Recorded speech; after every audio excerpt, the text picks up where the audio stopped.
அஸ்ஸலாமு அலைக்கும் வரஹ்மத்துல்லாஹி வரகாத்துஹு. பிஸ்மில்லாஹிர் ரஹ்மானிர் ரஹீம். அன்பான சகோதர சகோதரிகளே, எல்லாம் வல்ல அல்லாஹ்வின் நல்லடியார்களே, இன்று நாம் காணவிருக்கும் தலைப்பு இருமாப்பு கொண்ட இப்லீஸ்.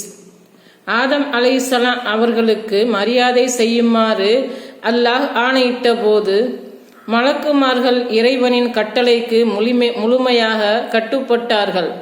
ஆனால் இப்லீஸ் மட்டும் இரட்சகனின் போதனைக்கு பணியாமல் இருமாப்பு கொண்டவனாக வழிதவறி போகின்றான்.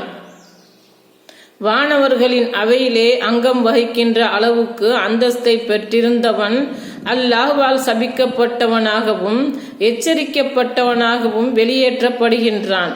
இதை பற்றி அல்லாஹ் அருள்மறையில் இவ்வாறு கூறுகின்றான்: நான் உங்களுக்கு கட்டளையிட்ட போது பணிவதை விட்டும் உன்னை தடுத்தது எது என்று இறைவன் கேட்டான். நான் அவரை விடச் சிறந்தவன். என்னை நீ நெருப்பால் படைத்தாய், அவரை களிமண்ணால் படைத்தாய் என்று கூறினான். இங்கிருந்து இறங்கிவிடு, இங்கே நீ பெருமையடிப்பது தகாது, எனவே வெளியேறு, நீ சிறுமையடைந்தவனாவாய் என்று இறைவன் கூறினான். அல் குர்ஆன் அத்தியாயம் 7 வசனம் 12. ஆதம் அலைஹிஸ்ஸலாம் அவர்கள் கீழ் நோக்கி விழுகின்ற களிமண்ணால் படைக்கப்பட்டவர்.